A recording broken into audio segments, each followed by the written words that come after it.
Hello everyone, and welcome to the fifth and final game of the Wroclaw tournament that happened during the flood. As a reminder, we're running vHaqq Islam, Vanilla vHaqq Islam. We're 4-0 at this point in time, and this is the final round that will decide whether we win this tournament or we don't. So without further ado, let's just get right into the business, right? So as a reminder for everyone, this is the list we'll be playing. As I said, we'll be playing the same list for the rest of the tournament, since I'm not really convinced that Magariba could do it.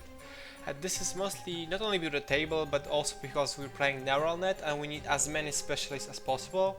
And if you recall, in my Magariba list I basically have like 2 specialists, so it will be very difficult to play the neural net. And against White Banner, which has very good access to AP weapons, the Magariba probably wouldn't even survive the first turn. So really quickly, this is basically vHaqq Islam good stuff, and as of a spin we'll be having Marmat Lemuet, Dailami instead of Ghazi, which is important. And we have a Gans, which is the Mukhtar, we have the Azrael, Biker, and importantly we have the vHaqq. So vHaqq, this is the only mission where the exclusion zone will not work for him. I mean, he's not going to be benefiting from the exclusion zone, and as it turns out, it will bite me in the ass basically. So let's just focus more on the White Banner list. So very quickly you can see that this is White Banner list that is not running Super Core of the Korean models, and it's just running a Zanshi fighting. We have a missile launcher, we have the paramedic, and basically 3 regular Zanshis just to fill our orders. We're running my basically fan favorite of Shang-Chi Tactical Awareness, Judek Engineer, and Dokebi. This allows you to give a Firewall -6 hacker, we have an Engineer with a hacker, and WI hacker. So this is actually really good active turn hacking. You can brute force pretty much anything, even against like -6 Bakunin fire teams. I think you can really quickly just burst through the Bakunin repeaters. And this is what I would call basically a cure for cancer, or the guided missile launcher cancer. And I think this is my absolute favorite of Harris's in the White Banner list. We're running Jinko plus the Shaolin Monk as the duo, and usually I would take a Lankai instead of Jinko, but because this is neural net and you need as many specialists as you can, I can see the inclusion of why would you upgrade from Lankai to the Jinko. Then in group 2 we have the hacker, Tiger Hacker, which is basically a vHaqq hacker but in White Banner. He does a lot of cuts, he's a hacker, he also gets all of the benefits that the vHaqq does, and he's slightly better at shooting while losing Dogged. So absolutely the same idea why I took the vHaqq hacker, Tiger Hacker, I would definitely take it.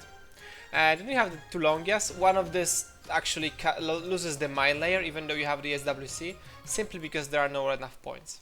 Then finally we have the Ruishi MSV2. It's always good to have at least one MSV2, especially in Steel Phalanx meta. And of course Warcore to fill out the list. So I think this is a very good White Banner list, and this is something I could very much see myself playing. So let's just get into the table. I lose the lieutenant role unfortunately, and I'm forced to deploy second and go second. And against White Banner, this is where I'm starting to get a little bit shaky, sweaty, whatever you want to call it.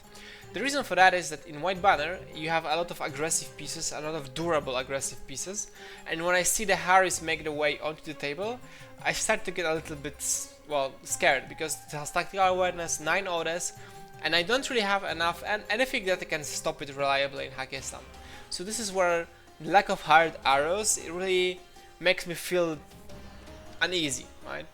But basically the Zanshi fighting will be located here, with the missile launcher located here, paramedic next to it, and remaining Zanshis around this corner. The fireteam Harris is located here, and it's really asking for a Nadir, but I don't have a Nadir in this list. Then we have the Longia number 1 and Longia number 2, ready to dominate some positions. The Warcore, the Jinko with the Monk in the middle, ready to go into any consoles. So this is very clearly showing that my opponent has way to get through the middle, and those consoles are unavailable for him at this point in time because he has no specialist. This makes me feel that he has to have a hacker, he has to have a Tiger Soldier as his 15th model that is missing, not Hundun. From this I can tell that there will be no Hundun for me to play around, since all of those consoles on his right side are left open with no specialist access. Because my opponent is is playing this way, I can safely assume that this is a Tiger Hacker or a Tiger Paramedic Cohen, no Hundun. So my opponent, I think, should have the Liang Kai plus Monk on this side of the table to make me feel more like, not feel that this is a Tiger or a Hundun, right? And the Harris should probably be somewhere on the middle, ready to go into those consoles. As this is neural net, I block this console, which turns out to be a mistake, since my opponent just goes through the middle and goes through the right side with his hacker and completely ignores this console. My opponent deploys his stuff, and the reserve drop is a Ruishi. I mean, the Ruishi is there not to attack anything, because my reserve will be a Lemuet, so at this point my opponent does not know I have Lemuet, or should not know that I have a Lemuet. On my side, I have a biker ready here. This is the Berserker bike. Yeah, this is the Berserker one. And this is the light flamethrower one. My Gulam Lieutenant, my Gulam not Lieutenant, Flash Pulse. Then we have the Mine and the Liberto in the middle. We have the Mukhtar plus the Rafik duo, right? So this way. So the Rafik is ready to go this way. And then finally we have the vHaqq. I first want to put him here, but then I realized that it can be difficult to get there, and there might be some arrows that will prevent me from jumping. So he's deployed here. This is kind of worrisome because my opponent can just, you know, pitcher and snipe him. But I feel like at this point the pitchers would have to land somewhere around here, and I hope my opponent does not see this line of play. Then finally there's the Dailami, the man, the myth, the legend, ready to kind of contest the link. The Al-Jabal is deployed here conservatively. I was thinking about deploying him either here or somewhere on this side, but on that side he's useless. On that side he can really easily be boxed in, so I deployed him in hopes that I can contest the middle with the Al-Jabal, or at least waste some orders. So it's up to my opponent's first turn, and he, instead of going this way as I expect him to go, he just goes with the fire team this way. Along the way, he pushes the button, fails, and wastes one order on the middle on this console and one order on this console, so this buys me some respite. Nevertheless, this fire team has an options to go into my deployment zone and cause some real damage. So what I expect from my opponent is to him just go into my deployment zone, kill this guy, kill this, kill this, kill this. All that stands in his way is my vHaqq, because this is a repeater. And those areas are covered by the repeater, this is covered by the Dailami. And remember, as I said with the Barret, I was kind of worried that my opponent would see the line of play of pitchering him, right? Remember that my Barret is here. And there is a way for my opponent to go this way, shoot pitchers this way, killer hacker this Barret, and then just send it through the middle. But my opponent does not see this line of play and instead just decides to immobilize the Azrael. So the pitchers land here, the fire team just goes this way. The Tiger Hacker enters the board from this side and cleanly spends 1 or 2 orders to immobilize the Al-Jabal. So he puts him into immobilize. Then the Dokkaebi, with her multi-pistol, vaults onto this piece of terrain, sees the Mukhtar. We engage in the pistol versus pistol fight. He hits me once, I tank and manage to gas roll this way, and the Liberto tries to dodge into the way and succeeds and moves like there. So this is the fight I'm talking about, and at this point Dokkaebi has to make a choice. The Dokkaebi can either go into Mukhtar and basically kill the Mukhtar and probably end up either dead or very soon to be dead. But again, the Barret is there ready to immobilize the Dokkaebi. Because the Barret is alive, it protects me from the Dokkaebi, which is kind of ironic because at the same time Dokkaebi will have to fight and hacking, shoot and whatever. So instead Dokkaebi goes, pushes this console, but along the way she gets templated by the Liberto and takes a wound, goes into NWI. The mine was defused by Judak, who suffered no casualties. So my opponent got this console, and this console in the first turn, and his Tiger Soldier moved this way. The Ruishi entered into board, moved from the position where Lemuet could sit, and enters suppressive fire in this sort of area. This is actually quite good suppressive fire because I would have to go this way to engage it with Azrael, which, as you know, is currently immobilized. So with this Ruishi and the Azrael immobilized, there is no really way for me to contend this way. Okay, so it's up to my turn, and we start very quickly with the Lemuet just standing up and taking the fight against the Zanshi missile launcher. We're luckily outside of 40 inches, we're like 43 inches because this is diagonal, and my opponent responds with shoot, miscalculates the range, we're outside of good range, and Lemmy very cleanly removes the head of the Zanshi's missile launcher. This opens up the board for the Liberto to stand up, destroy the pitchers, move this way, get spotlight along the way, and we're now after very easy stuff. What we can do at this point is either go for the consoles, which is boring, because remember, Longy is watching this, boring, or we need to kill this Harris. As I said, the Harris is very dangerous for my vHaqq Islam list, since I don't really have good way to shoot at them.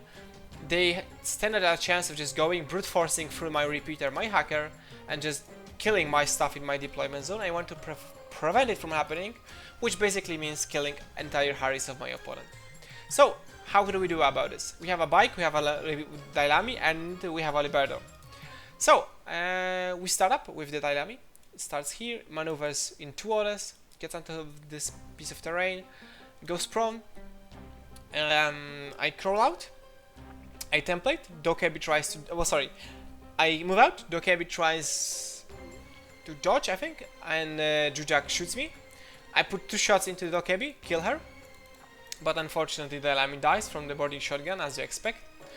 Then there's up to Zamira. Zamira just goes up here, engages this fire team, tries to long bomb pistols into the monk, but the monk just dodges away. Then I move around, put a smoke grenade here, and move all the way around here. And from the edge of the smoke, I basically just send it and just go into the Chang Jesus. So I'm burst 4 with the pistols, he's burst 1, but he has CC 19, and it takes me 2 orders to finish off the Chang Jesus. While this is taking place, the Jujak is dodging in place, trying to run around. So we have 2 orders left, right? The Lemuet engages the worker because I want to remove the worker, because as soon as I want to go for the Jujak, the worker will flash boost me. The Lemuet tries to shoot the worker and goes prone. I hit the worker, but he stands up, tanks the shots, passes the guts roll, and is left standing. I have 2 orders with the Zamira. What I could do is go back into the smoke, and then with the last order go into Jinko and try to flamethrower pistol fork her, and this is what I should have done, but instead I am very fixated on the Jujak, which is kind of a risky play, because as I said, if I go for the Jujak, I risk the flash pulse and the shot from the Longia, and if I just go into this area, into the smoke, and just go into Jinko, this is basically a freebie. I could do that and not get flash pulses, and I could very much force a trade either with a Jinko or a Monk. Very easy fork. But I get greedy, I just go for a Jujak. Since the worker survived, I risk it. I dismount, go into the stairs, try to dodge the flash pulse. Unfortunately, I either dodge or smoke dodge, either of those two, because I want to, I don't want the Shank Jesus to stand up, so instead I just go into the stairs, risk the flash pulse, coup de grace the Shank Jesus, I get stunned, and I get the SMG shot into my face, go dog it and just die. So a mistake from me, I should have just go for a Jinko, instead I just go for a Jujak, which makes Jujak survives, Zuleika dies, for no benefit. Killing Chang Jesus is a benefit. This leaves my opponent up to his turn. So very quickly, Jinko just starts running this way. Tiger Soldier grabs this console and then grabs this console. So Tiger Soldier goes this way, grabs 2 consoles, and at this point my opponent makes a very clean prediction that this console has to be locked, since he successfully got those 2 consoles. So Jinko avoids this console and starts running towards my deployment zone. There is a quick the Tiger Soldier pulls this console and does not want to risk going into the Libero. So it will basically evacuate. So Jinko starts making her way. She enters into firefight with the Rafik. I shotgun her, she multi-rifles me, kills the Ragik. I spotlight her, if I remember correctly. And then my opponent makes a very greedy play of trying to go for my lieutenant. Well, at this point, it's kind of greedy play. He could just go for the consoles, but he feels that he can make the lieutenant kill. He can make the game right here and there. So he moves out of cover and has to fight against the Mukhtar. Mukhtar responds with a shot inside of 8 inches with Red Fury. Jinko shoots back, and very luckily Mukhtar gets a 1 and Jinko gets like 14, 15 and 20. Because Mukhtar has mimetism and cover, Jinko misses, 1 hits, and Jinko just gets deleted because Red Fury has shock. This is very lucky for me. This stops Jinko from either A, pushing the button, or B, going for my lieutenant. Jinko just gets killed, does not take this button, as I have no specialist there. So yeah, very lucky turn of events. Finally, the Tiger Hacker goes this way, shoots the Libero off, and just goes back, retreats. It's up to me. And the Jujak moves around here with line of fire to the Azrael. The Azrael resets successfully, and the Jujak gets flash boosted. So it's up to me. Then the Jujak moves like here, which prevents my Mukhtar from doing anything, since it's next to the Jujak. Okay, so up to me. The Azrael gets on top of this box, gets on top of here, gets this way, kills this Longia. Then I shoot at the well, sorry, I think I missed the order, but basically what ends up happening is the Azrael just goes there, goes this way. The Jujak dodges into prone, hides from Azrael, almost goes into base to base with the Mukhtar. Then the Azrael the Azrael removes the Warcode, that's for sure. And then Zuleika, the Zamira, just goes all the long way here and basically sends herself into the Rushi, into the Tiger Soldier, and to the Longia. I double template, all of them dodge except the Rushi. The Rushi kills the Zamira, everyone else survives, the Rushi is dead. Then the Azrael, which is here, moves this position, kills this Longia, and kills the Tiger Soldier, both at the same time, leaving myself here. Then I try to drop the Raggy Hacker onto the console. I need to pass my physics check, I fail, which sends me back into the deployment zone, into the Hayo. And I start coordinating my shit with the Barrett and the Raggy Hacker. I grab this console, since this Longia is dead, thanks to the Mukhtar. Then this kill, this dead, this dead, this dead. Right? So those are kills I made this turn with the Azrael. Then the Barrett gets this console, moves this position, and Raggy goes this way. And this is where I make a mistake on my part. I basically cheat myself, since I don't remember that, I don't know that Raggy has stealth. Once I'm moving with the coordinated orders, this prompts the Jujak to stand up, template the Ragig. I try to hack him, the hack bounces off, and Ragig gets templated and then just dies, goes in the dogget and dies. This should not have happened because the Ragig has stealth, so the Ragig should be alive in this position and do arrow hackings against the Jujak, but it's not to be. My opponent final turn, it's all up to Jujak that I failed to hack. So Jujak starts and engages the Mukhtar that is next to him, spends 2 or 3 orders, kills the Mukhtar, but is running very low on orders. It makes a run for it and tries to, after the Mukhtar is killed, blocking the stairs, just jumps this way. I shoot with the Azrael, I shoot with the Flash Pulse, and the Jujak tries dodging, something like that. Fortunately for me, very luckily, the Thanos Flash Pulses him, Jujak stopping him in his track. Then the fire team is basically maneuvering all the way around here to prevent to make some arrows. And at this point in time, my opponent has this console, this console, this console, this console, this console. I have this console, and this console. Oops, sorry, that one was full. So this versus this. So it's 5-2, and I have one final turn and like 7 or 8 orders to do it. And we need to make some whip checks happen. The Barrett goes this way, successfully pushes this console, goes this way, successfully pushes this console on a second try, moves towards the middle, and at this point we're 4. And I have 3 orders, 3 button presses. I fail all 3 in a subsequently, which leaves the consoles 4-3 to me. And out of spite, the lieutenant stands up and one-shots the Jujak. That's about it. This leaves the score 5-3 because I have 4 consoles to my opponent's 3 and I have more consoles. So this concludes the tournament, this concludes this game and makes my Hack Islam run a 5-0, winning against the White Banner in the final turn.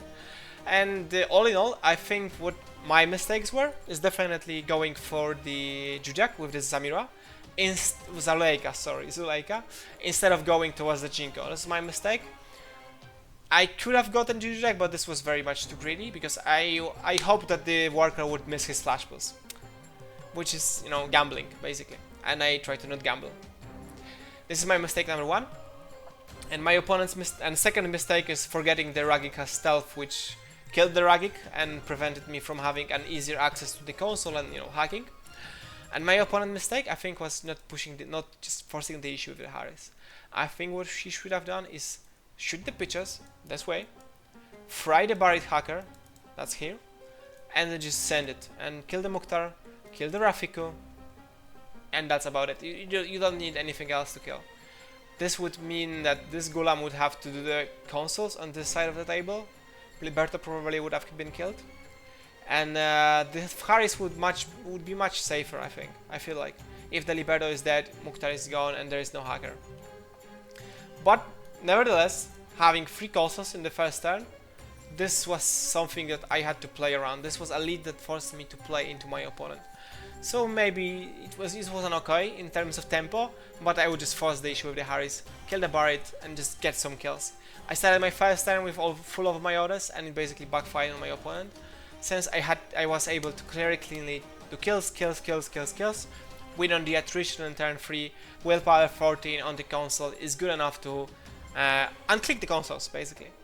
So thanks everyone for watching my clean vHaqq Islam run. First time playing the faction, very easy 5-0. And yeah, I hope you catch you next time, and probably in N5, because I want to make my N4 memories good, and I don't want to ruin it with some guided missile launcher play. Have a good one. Bye.